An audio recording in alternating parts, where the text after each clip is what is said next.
le livre du jour. Nicolas Caro ce matin, un thriller psychologique belge. Signé Barbara Abel, elle a publié beaucoup de romans dans cet esprit, mais juste pour vous donner le niveau, l'un de ses précédents, Derrière la haine, a été adapté avec Jessica Chastain et Anne Hathaway dans les rôles principaux. Ah oui. Je vous le dis parce que celui-là, je le vois bien adapté aussi, et vous pourrez faire les malins et dire « Ah bah oui, moi j'avais préféré le livre ». Ça s'appelle « Comme si de rien n'était » chez Récamier. Alors, quelle est l'histoire ? Ça commence avec une fausse ouverture un peu étrange, avec la famille Moreau, famille sans histoire, un fils, et un jour on retrouve Madame Moreau morte, c'est lui qui a fait le coup, dispute conjugale, il avoue tout au bout de 5 heures, c'est terrible, mais bon, pour un thriller psychologique à suspense, c'est bizarre. Ce sont donc les 2 premières pages, ensuite flashback, voici Adèle Moreau, justement, on imagine que c'est la même Madame Moreau, mariée à Bertrand, elle vient chercher son fils Lucas, 8 ans, à son cours de solfège, elle rédige quelques mails pro sur son smartphone en attendant qu'il sorte de la classe, elle est toujours pressée, Adèle, tout le contraire de son fils, qui est la tranquillité même, le rêveur pathologique, la tête dans les nuages. Il sort en dernier de la classe, en même temps que le nouveau prof de solfège, Hugues Lionel.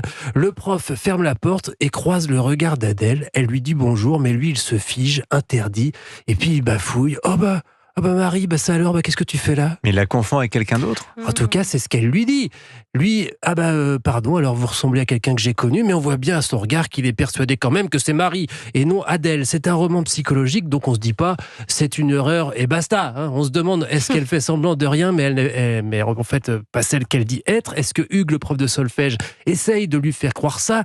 Lui, en tout cas, il est sûr, même si il ne la connaît pas si bien que ça. Ils ont juste eu une aventure, c'était il y a 8 ans.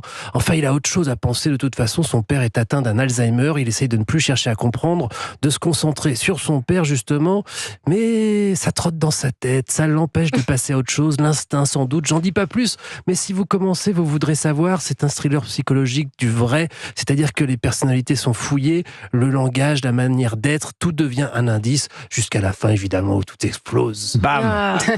Ça donne envie ça. Comme si de rien n'était, c'est chez Récamier. Comment s'appelait le précédent adapté au cinéma ?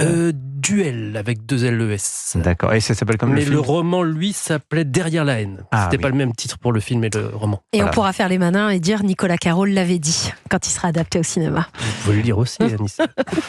Allez, Je le vous jeu. le donne, tiens. Voilà. Le jeu vidéo de la semaine à présent, Caroline Speller, c'est l'un des titres les plus attendus de l'année. Alors, une particularité, c'est l'extension d'un jeu qui est sorti il y a 2 ans. Oui, il s'agit de Shadow of the Earth Tree, comprenez l'ombre de l'arbre terre, le contenu additionnel de Elden Ring, le jeu le plus primé de l'histoire, un titre qui a concurrencé en 2022 Pokémon et Call of Duty, pour finir avec un total de 25 millions d'unités vendues.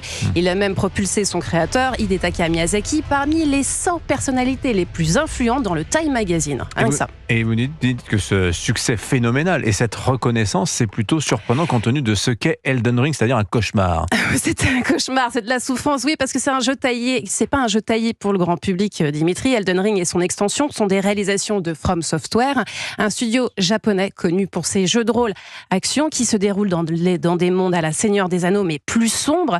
Il mêle évolution de personnages, exploration labyrinthique et combat implacable.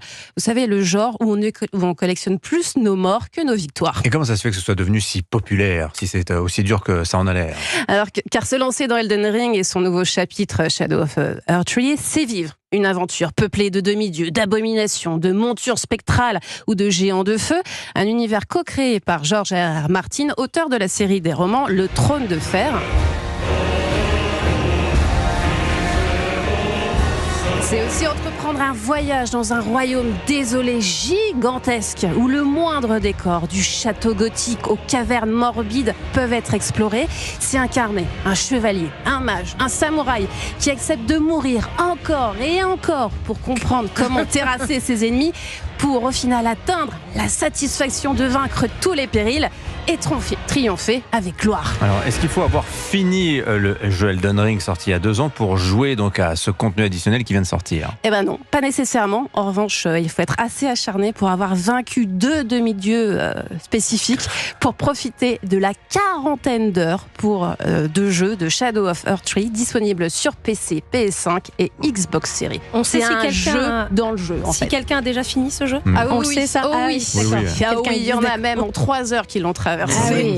J'ai l'impression que vous êtes en train de me dire, vous voulez vous initier au football, vous jouez dans l'équipe de France Oui, contre c'est la ça Pologne ce soir. directement. Ouais. Voilà, c'est un peu l'impression que ça fait, voilà, un peu oppressant. Merci beaucoup Caroline Speller.